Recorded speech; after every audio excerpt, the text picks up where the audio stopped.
अपनी करिश्माई वाणी से संबोधित करते हुए हमें कृतार्थ करने की कृपा करें। माननीय प्रधानमंत्री जी।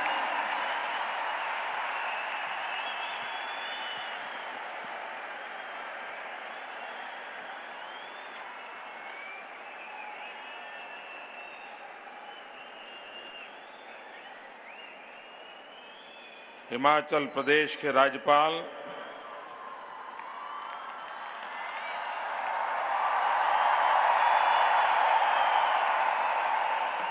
श्रीमान आचार्य देवव्रत जी,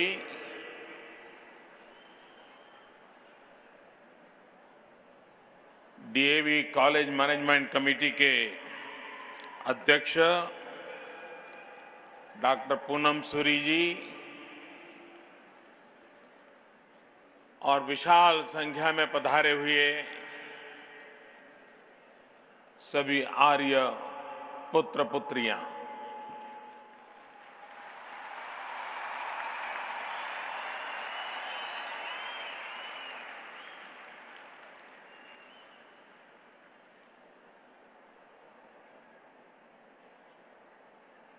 मैं आर्य समाज की इस महान परंपरा और उससे संबंधित सभी महानुभावों का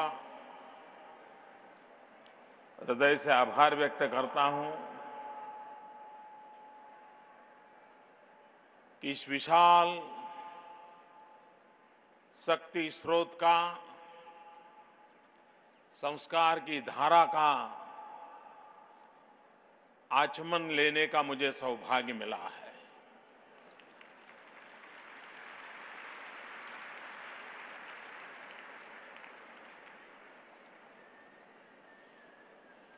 मुझे पूनम जी बता रहे थे कि आर्य समाज में दो मुख्य धाराएं पिछले 130 साल से चल रही थी।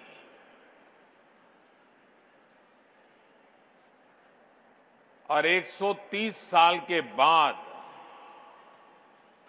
आज ये पहला अवसर आया है कि जब दोनों धाराएं मिलकर के आगे बढ़ने का संकल्प कर रही है।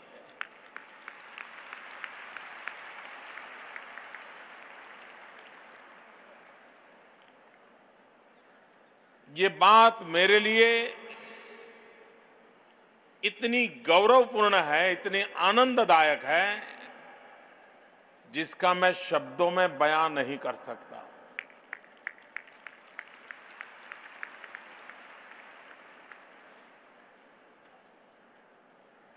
जब ये दोनों शक्तियां, दोनों संस्कार प्रवाह एक बनकर के नई दिशा, नया संकल्प लेकर के चलेंगे तो राष्ट्र का कितना कल्याण होगा, इसका मैं भली भांति अनुमान लगा सकता हूं। और इसके लिए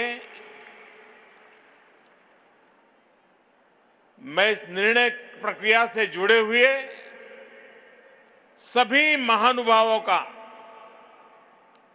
अंतःकरण पूर्वक हृदय से धन्यवाद करता हूं, साधुवाद करता हूं।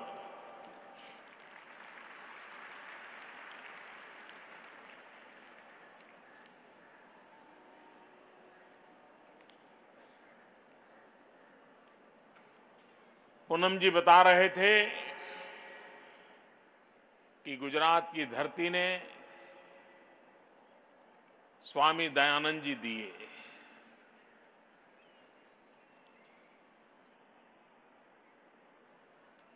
लेकिन इस बात में अब चलते चलते वो मेरे तक पहुंच गए।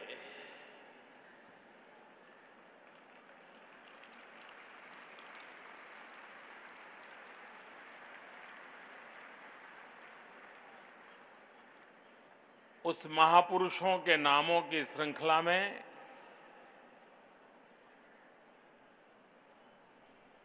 मुझ जैसे सामान्य व्यक्ति का नाम जुड़े, ऐसा कोई हक मेरा बनता नहीं है।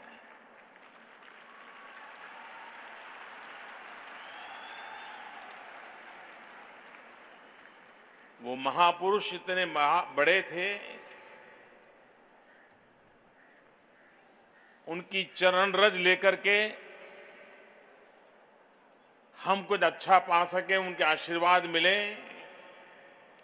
और हम सबको जिस समय जो दायित्व मिलता है उस दायित्व को पूर्ण समर्पण के भाव से हम निभाएं, यही शक्ति हमें मिलती रहे ताकि हम देश का अच्छा कल्याण कर पाए।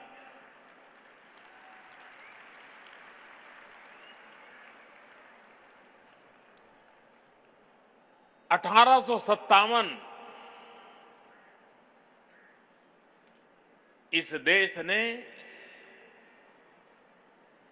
स्वातंत्र संग्राम के द्वारा अपनी आत्मिक शक्ति का दर्शन कराया था। शताब्दियों की गुलामी के बाद एक चेतना प्रकट हुई थी और वह भी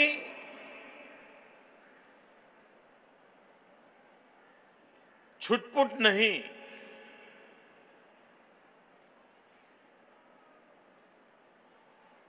2, 5, 50 आजादी के दीवानों के पराक्रम तक सीमित नहीं,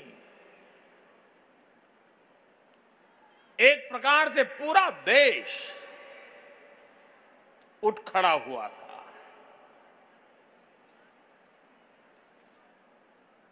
लेकिन इच्छित परिणाम प्राप्त नहीं हुए। विदेशी ताकतों ने देश को फिर से एक बार दबोच दिया।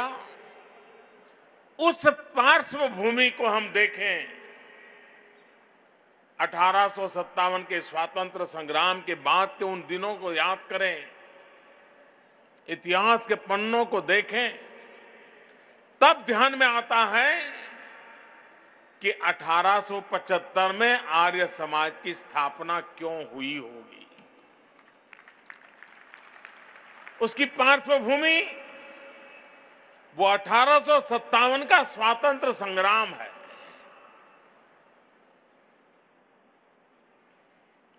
स्वामी दयानंद जी ज्ञान मार्ग के पुरस्कर्ता थे।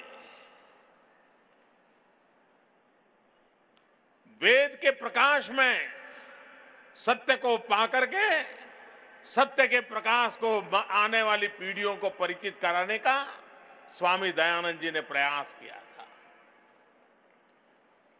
वे स्वभाव से क्रांतिकारी थे और क्रांतिकारी होने के नाते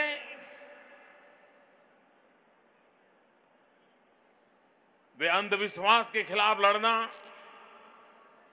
परंपराओं को चुनौती देना और वो भी परिस्थितियों से भाग करके नहीं, अपने आप को महान हिंदू संस्कृति आर्य परंपरा का सिपाही मानते हुए, उसके भीतर रहते हुए, उन्हीं घेरुए वस्त्रों को धारण करते हुए उसी समाज की बुराइयों के खिलाफ लड़ाई लड़ना, ये बहुत बड़ी ताकत लगती है। व्यवस्था से बाहर जाकर के आलोचना करना, अपने आप को बड़ा बताना अलग बात है। व्यवस्था के भीतर रह करके उसी परंपराओं का गौरव करते हुए जो काल बाह्य चीजें हैं उसको चुनौती देने के लिए एक अनन्य प्रकार की शक्ति लगती है और उस शक्ति के स्रोत पूज्य स्वामी दयानंद जी थे।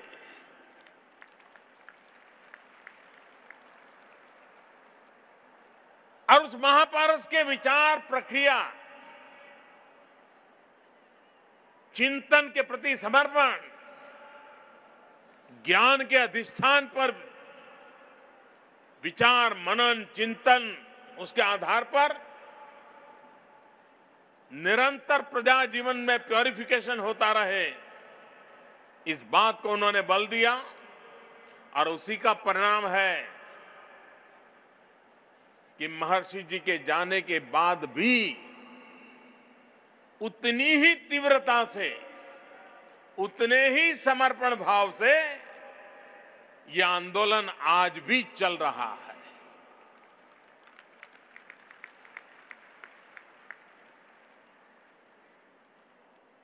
और इसलिए उस विचार बीज की वो ताकत है, उस विचार बीज का वो सामर्थ्य है कि उसके कारण आर्य समाज रूपी एक विशाल वटवृक्ष आज पूरे देश को छाया दे रहा है, हमारे सपनों को पनपने का अवसर दे रहा है, चुनौतियों से जूझने का सामर्थ्य दे रहा है। और इसलिए मैं आज इस महान परंपरा, महान संगठन, इस महान आंदोलन को नमन करता हूं और पूज्य महर्षि स्वामी दयानंद जी के चरणों में भी वंदन करता हूं।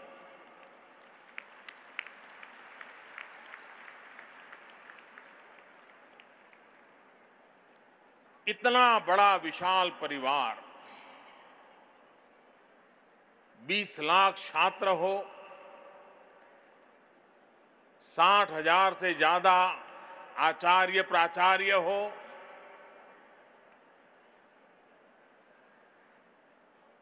और जैसे पूनम जी बता रहे थे 2 करोड़ परिवारों से तो हमारा रोज का नाता रहता है, और 1 शताब्दी से ज्यादा समय से सेवा जिस संस्था ने की हो तो उसका एल्यूमना भी कितना बड़ा होगा। यहां तो आपने 40 लाख लिखा है, लेकिन मैं नहीं मानता हूं 40 लाख होगा, वो बहुत बड़ा विशाल परिवार होगा।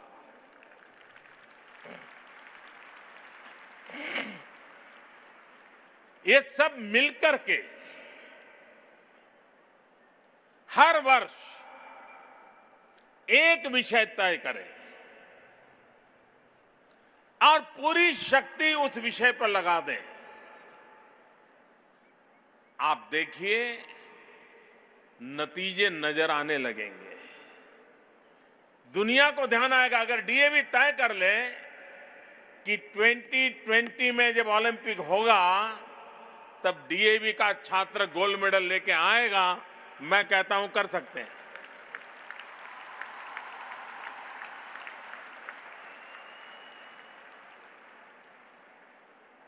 नए संकल्प क्या हो सकते हैं?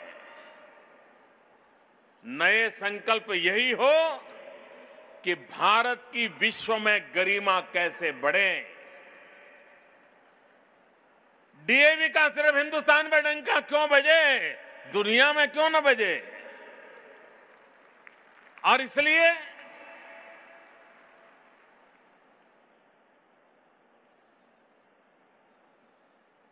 जब आर्य समाज को 150 वर्ष होंगे 2025 में, 1875 में प्रारंभ हुआ आर्य समाज, 2025 में 150 वर्ष होंगे। क्या अभी से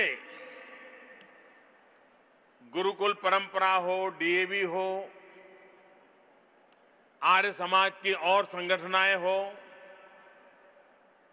ये कोई 5 सूत्री 10 सूत्री कार्यक्रम बना सकते हैं कि आर्य समाज के 150 वर्ष जब मनाएंगे तब तक हम 2025 तक ये जो हमारे पास 10-11 साल है, 8-9 साल है, उसका उपयोग इन बातों को हम परिणाम तक ला करके रहेंगे, ऐसा संकल्प किया जा सकता है क्या? और तब मैं मानता हूं स्वामी दयानंद सरस्वती जी को सच्ची श्रद्धांजलि होगी। और इसलिए अभी से एक रोडमैप बने। आर्य समाज को यह कहने की जरूरत नहीं है कि क्या करो क्या न करो, उनकी मूल धारा ही राष्ट्र के कल्याण के साथ जुड़ी हुई है। जिसमें भारत का भला हो उसी में आर्य समाज को भलाई दिखती है। और इसलिए भारत का भला और 21वीं सदी का भारत, 18वीं शताब्दी का भारत नहीं, आधुनिक भारत, वैज्ञानिक भारत, विश्व का नेतृत्व करने की सामर्थ्य रखने वाला भारत, उस भारत के सपनों को पूरा करने के लिए हमने अपने आप को तैयार करना होगा। उसी प्रकार से अभी पूनम जी मुझे बता रहे थे कि हमें एक काम दीजिए आप, और हम उसको करके दिखाना चाहते हैं। सामान्यतया ऐसे किसी फंक्शन में जाते हैं तो जो बुलाने वाले लोग होते हैं, बुलाते समय तो हमें बहुत बताते हैं कि आप बहुत बड़े आदमी हो, आप आइए, हमारी शोभा बढ़ेगी, हमारा ये होगा, हमारा वो होगा। और जब जाते हैं तो मेमोरेंडम पकड़ा देते हैं कि हमारे लिए ये करो, हमारे लिए वो करो। ये अक्सर हमारा अनुभव रहता है, और वो गलत है ऐसा मैं नहीं कहता हूं, स्वाभाविक भी है। लेकिन यहां मेरा अनुभव अलग हो रहा है। यहां मुझसे कुछ मांगा नहीं जा रहा है, मुझे कहा जा रहा है कि मोदी जी हमें कोई काम बताओ।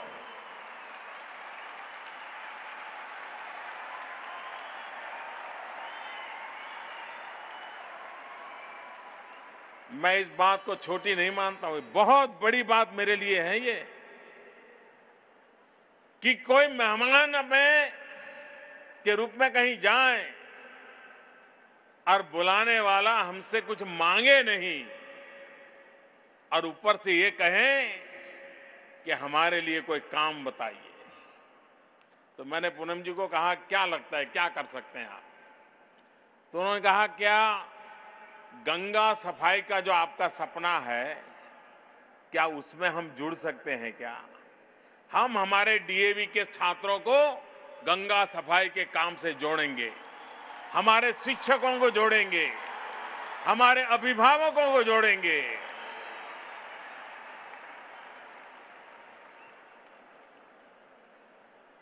गंगा सफाई का अभियान करते करते कई सरकारें आई और चली गई, पूरा नहीं हुआ। लेकिन आज मुझे लगता है कि गंगा सफाई होके रहेगी अगर मुझे ये साथ मिल जाए।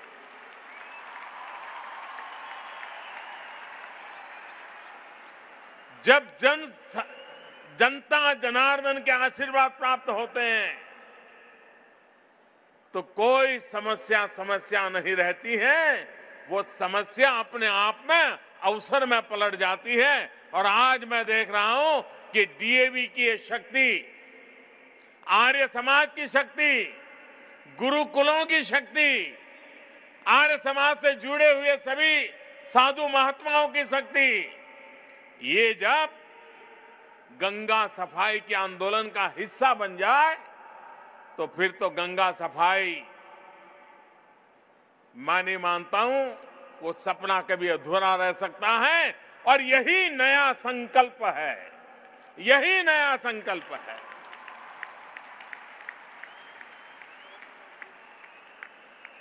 और गंगा साफ हो तो सिर्फ वहां पर जाने आने वालों के लिए या नजदीक में रहने वालों के लिए नहीं, पूरी दुनिया में हिंदुस्तान का गौरव बढ़ाने वाली वो घटना होगी।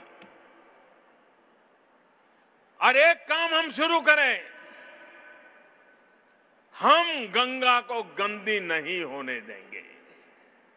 एक बार हम तय कर लें कि हम गंगा को गंदी नहीं होने देंगे तो गंगा में अपने आप ताकत है, सफाई तो वो अपने आप कर लेगी।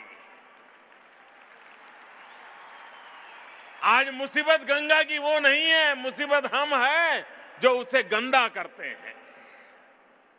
एक बार गंगा तट पर रहने वाले सभी एक बार संकल्प कर लें गंगा के दर्शन के लिए आने वाले लोग संकल्प कर लें कि हम गंगा को गंदी नहीं होने देंगे, तो गंगा सफाई सफल होने में कोई कठिनाई नहीं आएगी। ये मेरा विश्वास है। और डीएवी का ये 2 करोड़ का परिवार,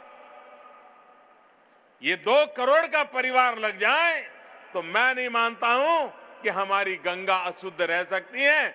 और जब हम आर्य समाज के 150 साल मनाएं, तब हम इस भारत मां के चरणों में शुद्ध गंगा कैसे दें, साफ सुथरी गंगा कैसे दें, ये सपने लेकर के चले, ये मैं आपसे अनुरोध करता हूं।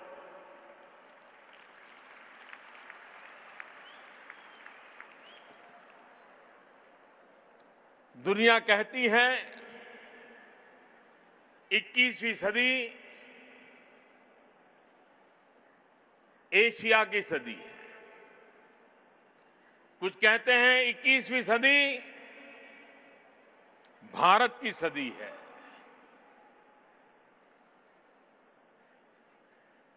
सदियों से यह पाया गया है कि जब जब मानव जात ज्ञान युग में प्रवेश किया है, भारत विश्व का नेतृत्व करता रहा है। 21वीं सदी भी ज्ञान की सदी है। और जब 21वीं सदी ज्ञान की सदी हो, स्वयं दयानंद जी ज्ञान मार्गी हो,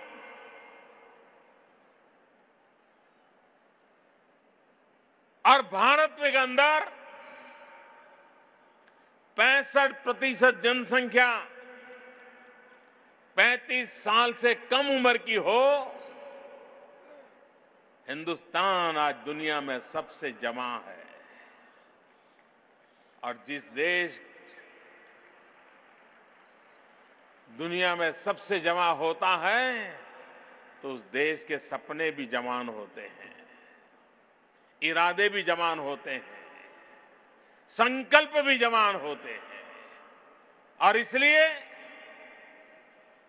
इस देश की युवा शक्ति जो आज मेरे सामने मैं देख रहा हूं, ये 65% जनसंख्या, ये भारत का भाग्य ही नहीं, विश्व का भाग्य बदलने के लिए ताकतवर है। और इसलिए हमारी कोशिश है कि हमारे देश की इस अमूल्य विरासत, ये अनमोल संपदा, इसको राष्ट्र के कल्याण के लिए कैसे लाया जाए, राष्ट्र को आगे बढ़ाने के लिए युवा शक्ति पर ध्यान केंद्रित कैसे किया जाए। और इसलिए सरकार ने कई महत्वपूर्ण निर्णय उठाए हैं। स्किल डेवलपमेंट, हम जानते हैं, हम ग्रेजुएट हो जाएं, अच्छे से अच्छे मार्क्स ले आएं, बढ़िया से बढ़िया इंस्टीट्यूट का सर्टिफिकेट हो, लेकिन जब समाज के अंदर पढ़ाई पूरी कर करके जीवनचर्या करने का प्रारंभ करते हैं, कहीं पर जाते हैं नौकरी पाने के लिए, नौकरी देने वाला पूछता है कोई एक्सपीरियंस है क्या। सबसे पहला सवाल पूछता है आपका कोई एक्सपीरियंस है क्या, और उसका जवाब हम नहीं दे पाते हैं। हमें ये पूछते हैं आपके पास सर्टिफिकेट तो है लेकिन कुछ और आता है क्या, तब भी हम मुंडी नीची कर देते हैं। हम नहीं चाहते कि हमारे देश का नौजवान इस प्रकार से अपने आप को बिन उपयोगी समझने लग जाए। तो उसके हाथ में सर्टिफिकेट होना काफी नहीं है, उसके हाथ में हुनर होना आवश्यक है।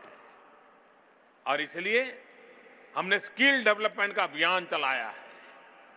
देश के नौजवानों के पास कोई न कोई हुनर होना चाहिए और अपने पैरों पर खड़े रहने की उसमें ताकत होनी चाहिए। और मुझे विश्वास कि हमारे देश के नौजवानों को अगर सही अवसर मिल जाए तो वो परिणाम प्राप्त कर करके ले सकते हैं, दे सकते हैं। और पूरे देश में स्किल डेवलपमेंट का अभियान चलाया है। हमारी सरकार बनने के बाद स्किल डेवलपमेंट अलग मिनिस्ट्री बना दी गई, अलग बजट निकाला गया, अलग अफसरों की फौज लगा दी गई, ताकि हिंदुस्तान के कोटि कोटि नौजवानों को स्किल डेवलपमेंट का लाभ मिले। और आने वाले दिनों में 2030 में दुनिया के हाल ये होने वाले हैं, कई देश ऐसे होंगे कि जहां पर नौजवान ही नहीं होंगे, सारे बूढ़े बूढ़े परिवार ही रहते होंगे। ऐसी स्थिति आने वाली है। सारे दुनिया को एक वर्कफोर्स की जरूरत होगी, और दुनिया को जो वर्कफोर्स की जरूरत है, वो वर्कफोर्स सप्लाई करने की ताकत अगर किसी में होगी तो हिंदुस्तान में होगी। और हमारा हिंदुस्तान का नौजवान अपने बलबूते पर दुनिया का भाग्य बदल दे, ऐसे दिन आने वाले हैं।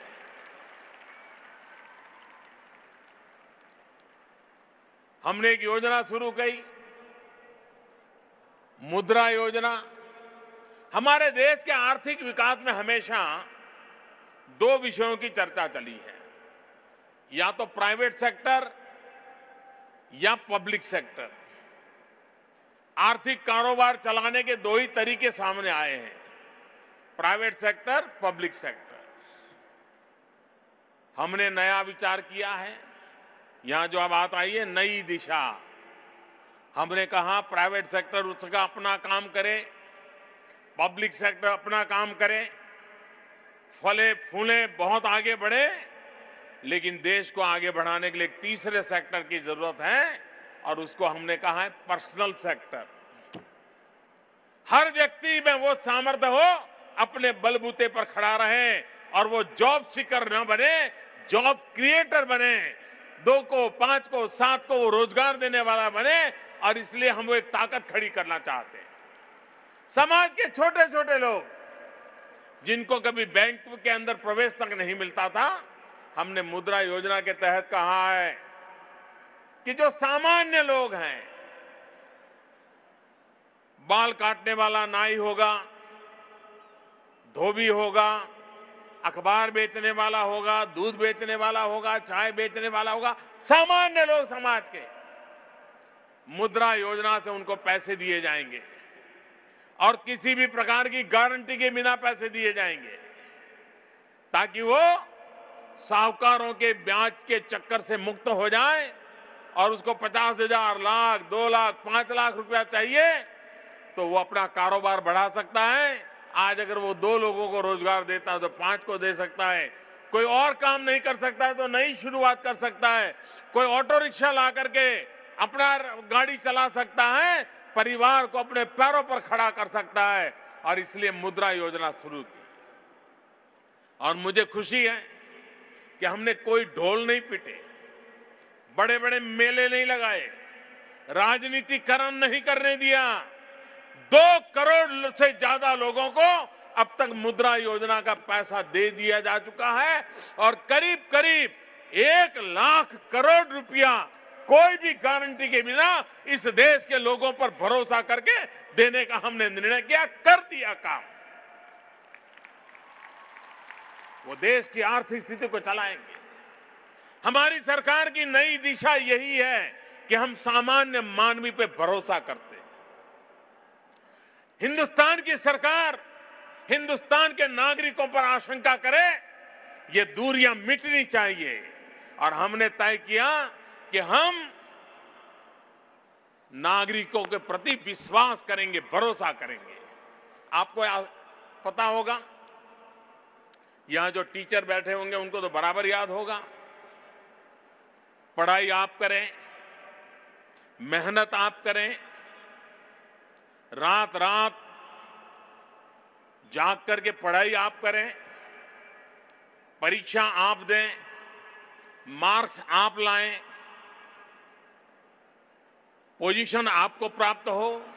लेकिन जब कहीं नौकरी चाहिए, सरकार में अर्जी करनी है, तो आपका सर्टिफिकेट तब तक नहीं माना जाता है जब तक उस नगर का कोई राजनेता उस पर थप्पा नहीं मारता, सर्टिफाई नहीं करता, तब तक वो आपका सर्टिफिकेट नहीं माना जाता। ये नागरिकों के प्रति इससे बड़ा अविश्वास क्या हो सकता है? हमने आकर के निर्णय कर दिया कि ये सर्टिफाई करने के लिए किसी के पास जाने की जरूरत नहीं है, आप अपना सर्टिफिकेट जेरॉक्स करके भेज दीजिए। जब फाइनल निर्णय करना होगा तब ओरिजिनल लेकर के आना, देख लेंगे, बाकी की बात चल जाएगी। नागरिकों पर भरोसा करना चाहिए। वैसा ही भरोसा हमने मुद्रा योजना में किया। कोई गारंटी नहीं, ले जाओ भाई करके जाओ। और मेरा मत है, सामान्य मानवी, गरीब आदमी ब्याज समेत पाई पाई चुकता कर देता है और समय से पहले चुकता कर देता है, वो कभी पैसे डुबोता नहीं है। और मैंने गरीबों की अमीरी को देखा है, अमीरों की गरीबी भी देखी है, लेकिन मैंने गरीबों की अमीरी को देखा है। जब हमने प्रधानमंत्री जनधन योजना की और लोगों को कहा था जीरो बैलेंस अकाउंट खुलेगा, एक पैसा नहीं दोगे बैंक अकाउंट खुलेगा, क्योंकि मेरा इच्छा थी कि हिंदुस्तान के गरीब से गरीब व्यक्ति का भी बैंक के ऊपर हक होना चाहिए। 60% लोग उसके बाहर थे, उनको लाना था। जीरो बैलेंस से बैंक अकाउंट खुलने वाला था। लेकिन आज मैं गर्व से कह सकता हूं कि सरकार ने तो मुफ्त में खाता खोलना तय कर दिया था, लेकिन हमारे गरीबों की अमीरी देखिए, उन्होंने कहा नहीं, हम मुफ्त में नहीं करेंगे, 5 रुपया 10 रुपया भी रखेंगे। और 30,000 करोड़ रुपया रखा लोगों ने, 30,000 करोड़ रुपया। अगर एक बार सामान्य मानवी पर भरोसा करें तो वो कितनी ताकत का दर्शन करा देता है, उसका ये नमूना है।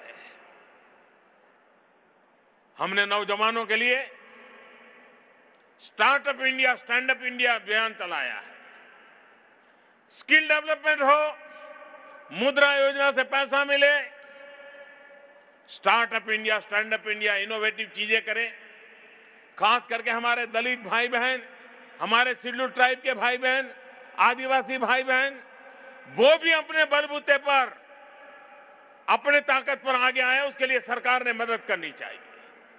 मैंने कहा संभालो ब्रांचीज को कि आप मुद्रा योजना से हर बैंक एक दलित को, एक आदिवासी को बैंक के लोन दे। हिंदुस्तान में 1.25 लाख ब्रांचीज हैं, 2.5 लाख नए उद्योगकार है, ये हमारे समाज में से आ सकते हैं। गरीब, दलित, पीड़ित, शोषित समाज में से आ सकते हैं। और काम तेज गति से चल रहा है। हमने startup India, stand up India के द्वारा देश के नौजवानों को आह्वान किया है कि नई तरीके से कुछ करने का माजा रखिए। आइए, सरकार आपके साथ खड़ी रहेगी और हम दुनिया में के अंदर एक स्टार्टअप कैपिटल के रूप में बलबूते पर आगे बढ़े, ताकि हमारे नौजवानों को अवसर मिले। एक के बाद इस प्रकार के कार्यक्रम, जिसके कारण समाज सशक्त हो, परिवार अपने पैरों पर चल सके, इतनी ताकतवर हो, परिवार के सपने पूरे हो, उन बातों को लेकर के आगे बढ़ रहे हैं।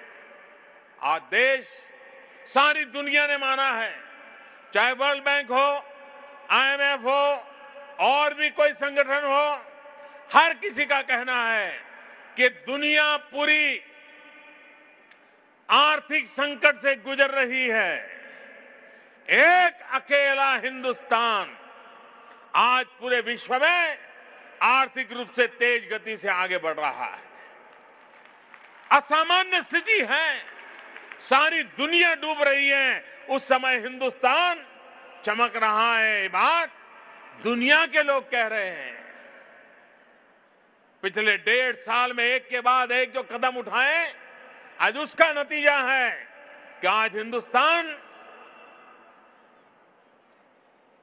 जो लार्जर इकोनॉमीज है, बड़ी इकोनॉमीज है, उसमें सबसे ज्यादा तेज गति से आगे बढ़ने वाला देश बन गया है। हमारी सभी समस्याओं का समाधान एक ही बात में है। हमें मुसीबतों से मुक्ति एक ही बात से मिल सकती है, हमें गरीबी से मुक्ति एक ही बात से मिल सकती है, हमें अशिक्षा से मुक्ति एक ही बात से मिल सकती है, हमें बीमारी में दवाई एक ही बात से मिल सकती है और वो एक बात है विकास। विकास यही एक मार्ग है जो भारत के गरीब आदमी को संकटों से बाहर ला सकता है, मुसीबतों से बाहर ला सकता है। और इसलिए हमारी सरकार ने ध्यान केंद्रित किया है विकास के कामों पर। देश तेज गति से आगे बढ़ना चाहिए। कृषि में विकास हो, गांव का विकास हो, शहरों का विकास हो, गरीब को रोजगार हो, इन बातों पर हम बल दे रहे हैं और आज उसके अच्छे नतीजे दिखाई देने लगे हैं। और आज मैं जब आपके बीच आया हूं और आप वो लोग हैं जो समाज के लिए कुछ न कुछ करने के संस्कार से जुड़े हुए हैं, जो भी सात्विक शक्तियां हैं उन्होंने आज प्रखरता से काम करने की आवश्यकता है। जितनी सात्विक शक्तियां एक बनकर के प्रखर होकर के आगे आएगी, इस देश को रोकने के सपने देखने वालों के सपने चूर चूर हो जाएंगे। इसी संकल्प को लेकर के आगे बढ़े। मैं फिर एक बार आचार्य जी का, पूनम जी का, आप सबका हृदय से आभार व्यक्त करता हूं कि मुझे आज आप सबके बीच आने का अवसर मिला और पूज्य स्वामी दयानंद जी को स्मरण करने का अवसर मिला। बहुत बहुत धन्यवाद। कोटि कोटि आभार। कुल गुरु, गुरुओं के भी गुरु